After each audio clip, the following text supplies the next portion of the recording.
I thought I should start another sort of subset here called Musings, which will really be just waffling on about whatever seems to be in the consciousness at the moment, and some of my own opinions about that, because I find myself listening to a lot of other people, getting some inspiration from that, really liking the fact that people can be debating and talking things out. So yeah, just some observations off the episode territory. So the episodes themselves are going to be still concentrating on interviews, hopefully, with some more people, insights into other people's lives, and hopefully some kind of words of wisdom from folk all over that can help us to kind of feel a sense that we're not alone wherever we are. There's still people out there that are thinking, that are challenging the narrative, whatever, however that happens to manifest.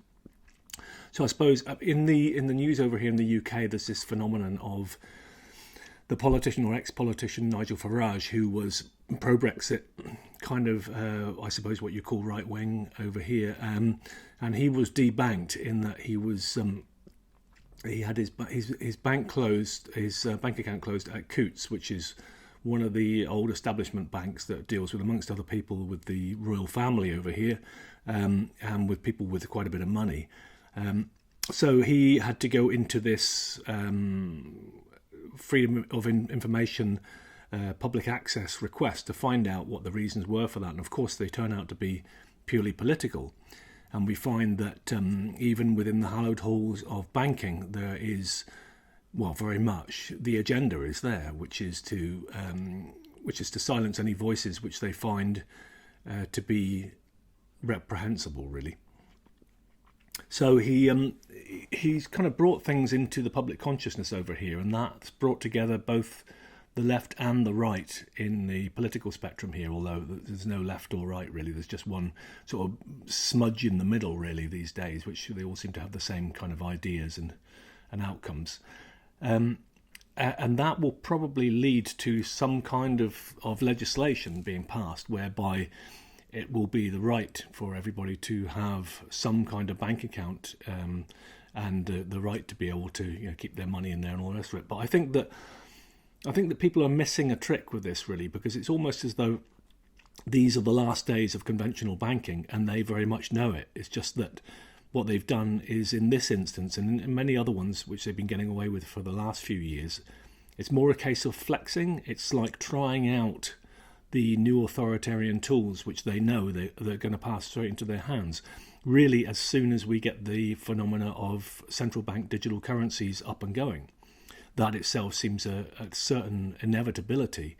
We're going to be falling into that trap quite shortly, and I think that the manner by which that will come about is through some kind of crisis, either a collapse in the general economy, which we can see at the moment is kind of, if not imminent, it's something which is very much on a downward slope, or some other kind of calamity whereby there need to be measures brought in to protect the integrity of the banking system, and that would include this kind of digitalized currency, which of course, as we all know already, programmable, so they can dictate to you what you can spend your money or your credit tokens on, where you can spend it, how much of it you can spend.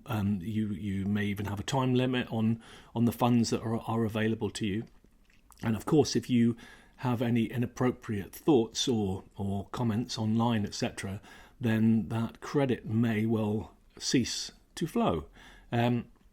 It's ideal. It's at the end of the day, it's the absolute nadir point of this whole authoritarian climb that we're going through at the moment. So yeah, well done to those lot. But I think that, as I say, I think they may be missing a trick in that this could just be smoke and mirrors, really, to divert us from the inevitability of it. So it's all very well having legislation in place to say everyone should have a bank account, but that doesn't deal with the fact that the currency will not be the same at all. It'll be just credit of some form or other. On to the weather, where in Central Europe we have these luridly painted weather maps now. We've changed from the old sort of comfortable greens and blues to these tones of red and fiery orange and then black, to indicate that we're in an apocalyptic scenario at this point, which of course we're not. So we've had a manipulation of weather temperature readings by the BBC, amongst others, taking their temperature readings at ground level rather than air temperature, which they used to do, and also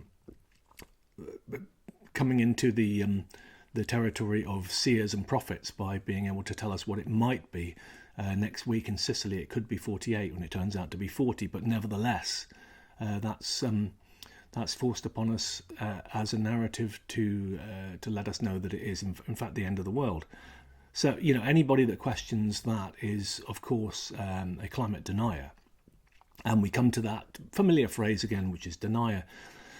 It's something that you can find more recently. You could be a science denier, you could be a Ovid denier, all those kind of things. And I think the common characteristic of the use of that particular word tends to reveal the person that uses it as being the follower of a religious narrative, of a very strict, unquestionable dogma that will not tolerate any kind of debate or inquiry or questioning, all the way across the board. You know, and you find the familiar sort of language of martyrdom that goes on with the people involved in the protests, and the instances of miracles and persecutions and iconography.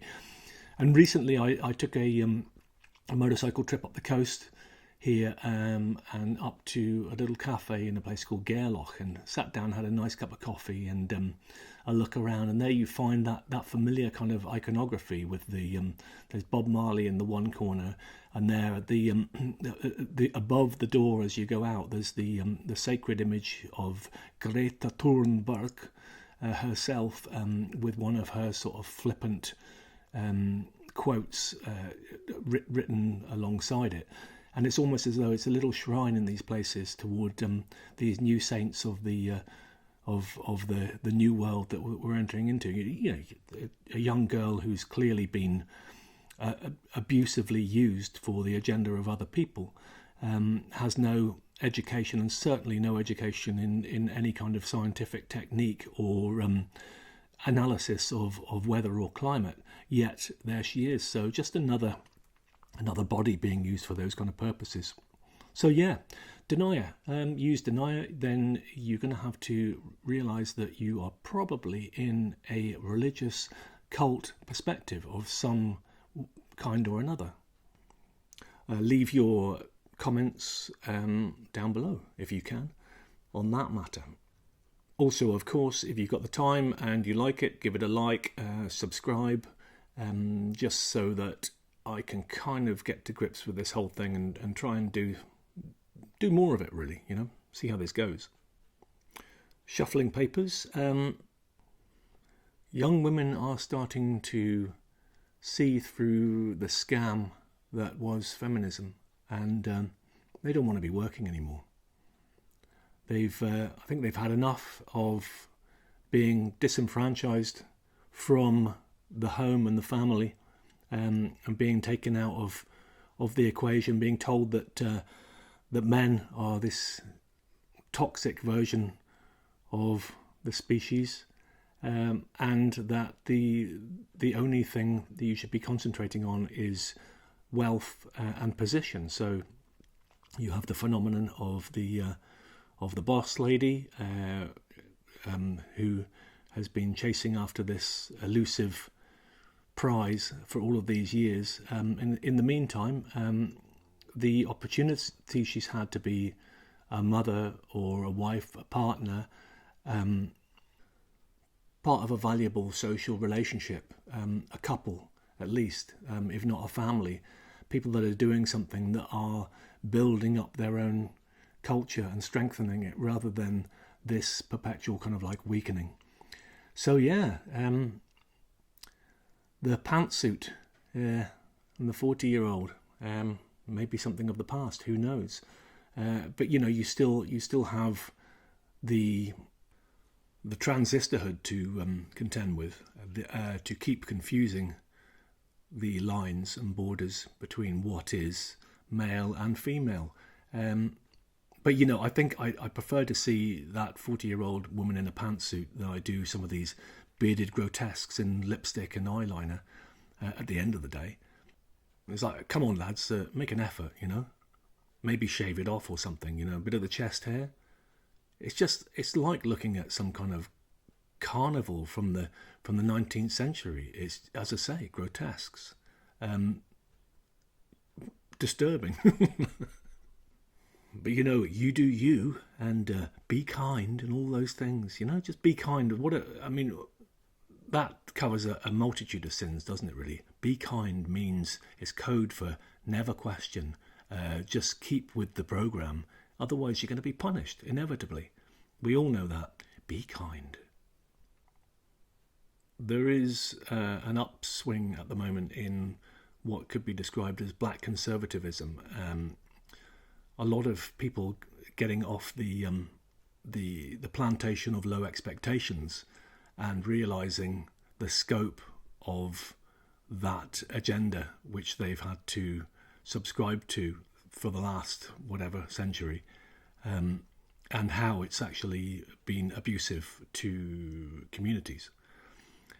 It's a good thing to see. It's very refreshing to see that people waking up and being able to identify more closely now where the problem is.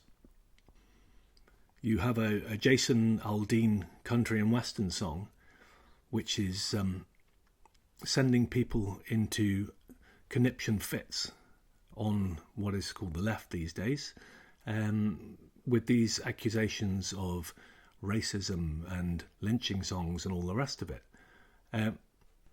But it is, at the end of the day, a decent song, making a social observation, which seems to be about not tolerating the kind of behaviour that we've seen over the last few years, which has been held up as a great example of mostly peaceful protest, whilst inner city businesses and communities have been burnt to the ground by mobs of really looters and political agitators.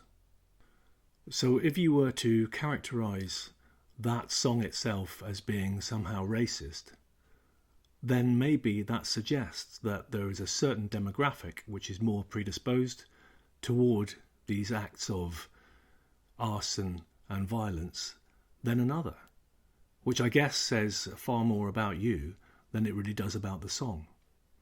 So it's like the Beatles' Yellow Submarine and the Blue Meanies. If you were to ask one of these non-ironically titled Antifa types why it seems to be that it's always white people making these accusations, they might turn around to you and say, I'm not white, I'm bluish. So leave your comments and thoughts down below, and this is the Baron signing out, over and out.